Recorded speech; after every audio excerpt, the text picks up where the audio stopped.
Sophie claqua la porte de l'appartement avec une violence qui fit trembler les murs. Devant elle, sa colocataire, Élise, se tenait figée, les yeux écarquillés, une lettre froissée à la main. « C'est quoi ça ?» hurla Sophie, le cœur battant comme un tambour de guerre. Élise, la fille qu'elle avait toujours considérée comme une amie fidèle, venait de lire son journal intime, exposant au grand jour les sentiments qu'elle avait enfouis depuis des mois, un amour naissant, interdit, pour une femme qui se disait hétérosexuelle. Dans cet instant, le monde de Sophie s'effondra, et elle sut que rien ne serait plus jamais pareil. Paris bruissait de sa vie effrénée ce soir-là. Mais dans leur petit appartement du Marais, l'air était lourd d'un silence accusateur. Sophie, une jeune graphiste de 28 ans aux cheveux châtain mi-longs et aux yeux vert perçants, avait toujours été la plus impulsive des deux. Élise, professeure de littérature de 26 ans, avec sa beauté classique des boucles blondes encadrant un visage doux et des lèvres fines qui souriaient souvent représentaient la stabilité, l'hétéronormativité assumée. Elles s'étaient rencontrées par une annonce en ligne 2 ans plus tôt, et leur cohabitation avait été harmonieuse, rythmée par des soirées cinéma et des discussions tardives sur la vie. Mais ce soir, tout basculait. Sophie avait laissé son journal sur la table basse. Un oubli stupide après une journée harassante. Élise, curieuse ou inquiète, elle ne savait pas encore, l'avait ouvert. Les pages regorgeaient de confessions, des rêves où Élise apparaissait comme l'objet d'un désir confus, des questionnements sur son orientation sexuelle, des peurs viscérales face à une société française encore imprégnée de préjugés. Je ne voulais pas. Je cherchais juste tes clés, balbutia Élise, les joues rougissantes. Sophie sentit une vague de trahison l'envahir. Comment avait-elle pu? Était-ce de la curiosité malsaine ou quelque chose de plus profond? La dispute éclata comme un orage d'été. Sophie accusa Élise d'intrusion, de violation de sa vie privée. Élise se défendit, arguant qu'elle s'inquiétait pour son amie qui semblait distante ces derniers temps. Mais au fond, Élise se sentait troublée. Elle avait toujours été attirée par les hommes, avait eu des relations stables. Mais lire ces mots avait éveillé en elle un doute insidieux. Était-ce possible? Non, se dit-elle. C'est ridicule. Pourtant, l'idée d'un week-end camping qu'elles avaient planifié pour se détendre prenait soudain une tournure menaçante. On annule tout, déclara Sophie, les larmes aux yeux. Élise secoua la tête. Non. On en a besoin. Allons-y. Et parlons-en calmement. Le lendemain matin, l'atmosphère était tendue mais résolue. Elles chargèrent la voiture, une vieille Peugeot avec tente, sac de couchage et provisions. Direction les Cévennes, un parc national au sud de la France, connu pour ses paysages sauvages et ses nuits étoilées. Sophie conduisait, les mains crispées sur le volant, tandis qu'Élise fixait le paysage défilé par la fenêtre. Elles évitaient le sujet, parlant de tout et de rien, du travail, des amis communs, de la politique récente avec les débats sur le mariage pour tous qui, bien que légal depuis 2013, suscitait encore des controverses dans certains milieux conservateurs. Arrivées au camping, elles montèrent la tente sous un soleil déclinant. L'air frais des montagnes apaisa un peu les tensions. Sophie alluma un feu, et elles s'assirent autour, partageant un repas simple. Parlons-en, murmura Élise enfin. Sophie hésita, puis se lança. Je ne sais pas quand ça a commencé. Peut-être quand tu as rompu avec Julien l'année dernière.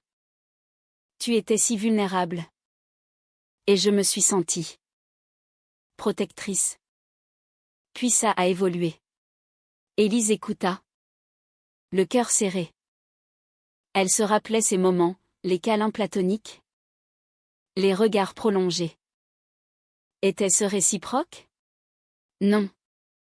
Elle aimait les hommes. Mais pourquoi cette confession la touchait elle autant? La nuit tomba. Et les étoiles apparurent. Un tapis scintillant au-dessus d'elle. Allongée côte à côte dans la tente. Elle parlait à voix basse. Sophie avoua ses peurs, le rejet familial. Sa mère catholique pratiquante qui ne comprendrait pas. Les amis qui pourraient s'éloigner.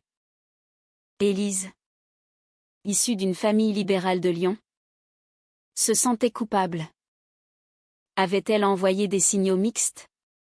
La conversation dévia sur leur passé. Élise raconta son enfance heureuse. Ses amours adolescentes avec des garçons. Sophie, elle, avait toujours su qu'elle était attirée par les femmes, mais avait réprimé cela pour s'intégrer. Soudain, un bruit dehors les fit sursauter, un animal fouillant dans les buissons. Elles rirent nerveusement, brisant la glace. Mais au fond, Sophie sentait un gouffre s'ouvrir. Élise proposa, et si on essayait de voir? Juste pour comprendre. Sophie la regarda. Stupéfaite. Était-ce une ouverture ou une pitié? La nuit s'étira. Chargée d'ambiguïté. Et Sophie s'endormit avec un mélange d'espoir et de terreur. Le lendemain, une randonnée les mena à un point de vue époustouflant. Là, Élise prit la main de Sophie pour l'aider à franchir un passage difficile. Ce contact électrisa Sophie. Mais Élise le retira vite. Confuse. De retour au camp, elles burent du vin autour du feu. L'alcool délia les langues. Élise admit, je ne sais pas ce que je ressens. C'est nouveau. Effrayant. Sophie, enhardie, se rapprocha. Leurs regards se croisèrent. Intense. Mais Élise recula, je ne peux pas. Pas comme ça. Sophie se sentit rejetée. Une douleur aiguë la transperçant.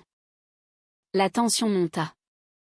Sophie accusa Élise de jouer avec ses sentiments. Élise rétorqua qu'elle essayait juste d'être honnête. La dispute s'envenima. Et Sophie partit marcher seule dans la nuit. Seule sous les étoiles. Elle pleura, questionnant ses choix. Pourquoi tomber amoureuse d'une hétéro? Était-ce une malédiction? Élise, restée au camp, se sentait perdue. Elle pensa à sa famille, à ses amis. Accepter cela signifierait tout bouleverser. De retour, elles se réconcilièrent partiellement, décidant de rentrer plus tôt. Mais sur la route, un accident évitait de justesse une voiture qui les frôla les fit réfléchir. La vie est courte, pensèrent-elles. À Paris, l'appartement semblait plus petit. Sophie proposa de déménager. Élise refusa, on peut surmonter ça. Mais au fond, le doute persistait. Les jours suivants furent un tourbillon d'émotions contradictoires. Sophie évitait Élise autant que possible, se plongeant dans son travail de graphiste freelance. Elle dessinait des affiches pour des associations LGBT, canalisant sa frustration en créativité. Élise, de son côté, relisait ses notes de cours sur la littérature queer, comme si les mots de Virginia Woolf ou de Simone de Beauvoir pouvaient l'éclairer. L'amour n'a pas de genre, se répétait-elle. Mais les normes sociales pesaient lourd. Un soir, une amie commune, Marie, les invita à une soirée. Marie, openly lesbienne, avait toujours soupçonné quelque chose chez Sophie. À la fête, dans un bar branché du 11e arrondissement, l'alcool coula à flots. Sophie dansa avec une inconnue, tentant d'oublier Élise qui discutait avec un homme charmant. La jalousie serra le cœur d'Élise, Un sentiment nouveau et déconcertant. Pourquoi cela la blessait-il autant? De retour chez elle, la confrontation éclata. Tu flirtais avec ce type, accusa Sophie. Élise riposta, et toi avec cette fille? Tu essaies de me rendre jalouse? Les mots fusèrent, révélant des vérités enfouies. Élise avoua, peut-être que je ressens quelque chose. Mais j'ai peur. Sophie, les larmes aux yeux, répondit, la peur? Je connais. Mais ignorer ça nous détruit. Elles s'assirent sur le canapé. Épuisée. Élise posa sa tête sur l'épaule de Sophie. Un geste innocent qui fit battre leur cœur à l'unisson. Le lendemain, Élise appela sa sœur aînée. Claire. Pour conseil. Claire, mariée avec 2 enfants, fut choquée. Tu es sûre? Pense à maman. À la famille. Élise raccrocha. Plus confuse. Sophie. Elle. Confia à son meilleur ami gay. Lucas. Ses tourments. C'est une hétéro en crise, dit Lucas. Ne te fais pas de mal. Mais Sophie ne pouvait s'empêcher d'espérer. Une opportunité professionnelle surgit, Sophie fut invitée à un festival d'art à Bordeaux. Elle proposa à Élise de l'accompagner. Comme un test. Élise accepta, voyant cela comme une chance de clarifier ses sentiments. Le train pour Bordeaux fut silencieux. Mais arrivée sur place, l'ambiance festive les détendit. Elles visitèrent des expositions, burent du vin local. Lors d'une soirée, une artiste lesbienne flirta avec Élise, provoquant une réaction possessive chez Sophie. De retour à l'hôtel, Élise confronta Sophie. Pourquoi tu as réagi comme ça? Sophie explosa. Parce que je t'aime? Idiote. Élise, stupéfaite, se tut. Puis, doucement, moi aussi. Je crois. Elles parlèrent toute la nuit, explorant leur peur. Élise craignait le jugement social, les regards dans la rue, les commentaires familiaux. Sophie, habituée aux luttes, l'encouragea. On n'est pas seul. La France évolue. Mais le retour à Paris apporta de nouveaux défis. La mère de Sophie, veuve conservatrice vivant à Nantes, appela pour une visite surprise. Paniquée, Sophie cacha toute trace de leur proximité naissante. Élise se sentit reléguée. Blessée. Tu as honte de moi? Demanda-t-elle. Sophie nia. Mais le doute s'installa. Lors du dîner avec la mère, les tensions affleurèrent. La mère parla de valeurs traditionnelles, critiquant les modes actuels. Élise bouillonnait intérieurement. Après le départ de la mère, Élise décida de confronter sa propre famille. Elle se rendit à Lyon pour un week-end.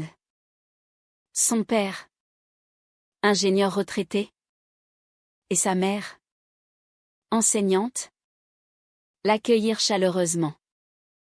Autour d'un repas, elle lâcha. Je pense être attirée par une femme. Le silence tomba comme une lame. Son père fronça les sourcils. C'est une phase. Ma chérie. Sa mère pleura. Qu'est-ce qu'on a fait de mal? Élise rentra dévastée, questionnant sa décision.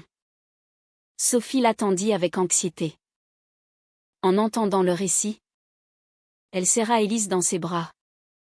On affronte ça ensemble. Mais au fond, Sophie doutait. Élise était-elle prête à tout sacrifier? Les jours suivants, leur relation évolua en secret. Des baisers volés, des caresses tendres, mais toujours avec la peur d'être découverte. Élise perdit des amis conservateurs qui, apprenant la rumeur, s'éloignèrent. Sophie affronta des remarques au travail. Un incident majeur survint, un collègue d'Élise. Homophobe notoire, répandit des ragots. Élise fut convoquée par son directeur d'école. Ça n'affecte pas ton travail, dit-il. Mais le ton était froid. Élise rentra en larmes, se sentant exposée. Sophie la consola. Mais une dispute éclata, c'est trop dur. Peut-être qu'on devrait arrêter. Sophie, blessée, répliqua, tu choisis la facilité? Élise partit en claquant la porte, laissant Sophie seule avec ses démons. Élise erra dans les rues de Paris, la pluie battant son visage comme des reproches. Elle se réfugia dans un café, commandant un expresso pour se réchauffer. Assise là, elle repensa à tout, le camping, les étoiles qui semblaient promettre un avenir, les confessions. Était-ce une erreur? Son téléphone vibra un message de Sophie, « Reviens. S'il te plaît. » Élise hésita, puis rentra. À l'appartement, elles se réconcilièrent dans les larmes. « Je ne veux pas te perdre, » murmura Élise. Sophie acquiesça, « Moi non plus. Mais on doit être forte. » Elles décidèrent de consulter une thérapeute spécialisée en questions LGBT. Les séances révélèrent des couches profondes, chez Élise. Un conditionnement hétéronormatif, chez Sophie. Une peur de l'abandon. La thérapie aida. Mais les pressions extérieures persistaient. Un jour, Sophie reçut une lettre anonyme au travail, des insultes homophobes. Terrifiée, elle la montra à Élise. « C'est peut-être mon collègue, » dit Élise. Elles portèrent plainte à la police, mais l'enquête piétina. Cet événement les rapprocha, solidifiant leurs liens. Elles assistèrent à une manifestation pour les droits LGBT à la place de la République, se tenant la main publiquement pour la première fois. Les slogans résonnaient, « Amour pour tous ». Élise se sentit libérée, mais aussi vulnérable. La famille d'Élise organisa une réunion. À Lyon. Autour de la table, les accusations fusèrent. Son frère cadet, protecteur, défendit, laissez-la vivre sa vie. Mais les parents restaient dubitatifs. Élise rentra épuisée, mais déterminée. Sophie, de son côté, affronta sa mère lors d'un appel, « Maman, j'aime une femme. » La réponse fut un silence. Puis, « Je prie pour toi. » Sophie raccrocha. Le cœur brisé. Leur relation s'approfondit. Elles planifièrent un voyage en Provence pour s'évader. Là, dans les champs de lavande, elles se promirent fidélité. Mais un appel d'urgence brisa l'idylle, la grand-mère d'Élise était hospitalisée. Élise partit seule, ne voulant pas imposer Sophie à sa famille. À l'hôpital, les questions affluèrent, « Où est ton petit ami ?» Élise mentit, se sentant coupable. De retour, elle trouva Sophie distante. « Tu m'as exclue, » accusa Sophie. Élise expliqua, c'était trop tôt. La dispute escalada en crise majeure. Sophie cria, « Tu n'assumes pas. » Élise répliqua, « Et toi? Tu pushes trop. » Sophie partit chez Lucas, passant la nuit là-bas. Élise, seule, pleura, réalisant à quel point elle tenait à Sophie. Le lendemain, Élise alla chercher Sophie. « Je suis prête à tout dire. » Elles se réconcilièrent. Mais un nouveau choc survint, Élise fut mutée dans une école plus conservatrice à cause des ragots. C'est de la discrimination, ragea Sophie. Elles contactèrent une association LGBT pour aide juridique. Le processus fut long, stressant, testant leur couple.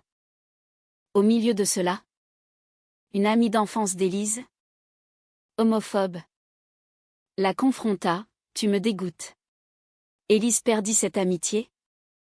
Une blessure profonde. Sophie la soutint, mais doutait de sa propre force.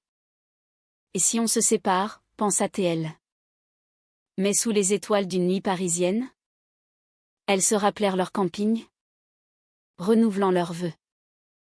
La tension culmina lors d'une fête familiale chez Sophie. Sa mère invita Élise comme l'amie. Mais un toast maladroit révéla tout. La mère explosa, c'est contre nature. Sophie défendit leur amour, mais quitta la maison en larmes. Élise la suivit. Et dans la voiture, elles décidèrent, on vit pour nous. Les mois suivants furent un combat constant. Élise gagna son procès contre l'école, obtenant des dommages et intérêts. Mais la victoire avait un goût amer. Les médias locaux en parlèrent, exposant leur vie privée. Des inconnus les harcelaient en ligne. Des messages haineux inondant leur réseau. Sophie ferma ses comptes, se repliant sur elle-même. Élise, plus résiliente, organisa des ateliers sur la tolérance dans son école. Leur relation, forgée dans le feu, devint plus forte. Elles emménagèrent dans un nouvel appartement à Montmartre. Symbole d'un nouveau départ. Mais les cicatrices restaient. Sophie cauchemardait de rejet. Élise questionnait son identité. Une nuit. Élise avoua, parfois. Je me demande si c'est réel ou si je force. Sophie, blessée, répondit, alors teste-toi. Élise refusa, non. Je t'aime. Un tournant arriva avec l'anniversaire de Sophie. Élise organisa une surprise, un pique-nique sous les étoiles au parc des Buttes-Chaumont. Là, elle demanda, veux-tu m'épouser? Sophie, émue, accepta. Mais la joie fut courte, la famille d'Élise boycotta l'annonce. Ils viendront autour, espéra Élise. Les préparatifs du mariage amplifièrent les conflits. Sophie voulait une cérémonie publique. Élise plus discrète. Elle compromise. Mais les tensions familiales pesèrent. La mère de Sophie refusa d'assister, brisant le cœur de sa fille. Élise confronta ses parents, si vous ne venez pas, vous me perdez. Ils cédèrent partiellement, assistant mais distant. Le jour du mariage, dans une mairie de Paris, fut émouvant. Des amis les entourèrent, mais l'absence maternelle hantait Sophie. Après, une réception intime. Mais un invité ivre, un oncle conservateur, fit un commentaire homophobe. Élise le chassa, défendant leur amour. Post-mariage, la vie sembla s'apaiser. Elle voyageait, construisait une vie. Mais un jour, Élise reçut une offre d'emploi à Strasbourg. C'est une promotion, dit-elle. Sophie paniqua, et nous? Élise rassura, on déménage ensemble. Mais Sophie, attachée à Paris, hésita. La dispute révéla des fissures, Sophie craignait que Élise regrette son choix. Élise partit seule pour l'entretien, rencontrant une ancienne flamme masculine. Il flirta, éveillant des doutes. Élise rentra confuse, n'avouant rien. Sophie sentit le changement. Accusant, tu as vu quelqu'un? Élise nia. Mais le mensonge pesa. La trahison éclata quand Sophie trouva un message ambigu sur le téléphone d'Élise. C'est rien, dit Élise. Mais Sophie ne crut pas. Elles se séparèrent temporairement. Sophie chez Lucas. Élise chez sa sœur. Seules, elles réfléchirent. Élise réalisa, j'ai paniqué. Mais c'est toi que je veux. Sophie, blessée, questionna, est-ce suffisant? La réconciliation fut douloureuse. Élise refusa l'offre d'emploi, choisissant leur couple. Mais le dommage était fait. Sophie devint méfiante. Élise coupable. Elles retournèrent en thérapie, dénouant les nœuds. Un événement externe les unit, une attaque homophobe dans leur quartier. Une amie fut agressée. Elles rejoignirent une association, militant pour les droits. Cela donna un sens à leur lutte. Avec le temps, les blessures cicatrisèrent. Sophie et Élise construisirent une vie stable, adoptant un chat pour symboliser leur foyer. Elles parlèrent ouvertement de leurs expériences, aidant d'autres femmes dans des situations similaires. La mère de Sophie, après des mois de silence, appela « Je veux comprendre ». Une rencontre tendue mena à une acceptation prudente. Élise réconcilia avec sa famille. Des dîners awkward devenant chaleureux. Elle voyageait en France, revisitant les Cévennes pour se rappeler leurs débuts. Sous les étoiles, elle riait de leurs peurs passées. Mais la vie n'était pas un conte de fées. Des disputes persistaient, des doutes surgissaient. Élise admit un jour « J'ai sacrifié beaucoup, mais ça en valait la peine ». Sophie répondit « Moi aussi ». Leur amour, forgé dans l'adversité, était résili. Des années plus tard, elles assistaient à des événements LGBT, inspirant les jeunes. Sophie écrivit un livre sur leur histoire, anonymisé, provoquant débat. Élise enseignait la diversité en littérature. Pourtant, une question hantait, avait-elle fait le bon choix? Élise se demanda si une vie hétéro aurait été plus simple.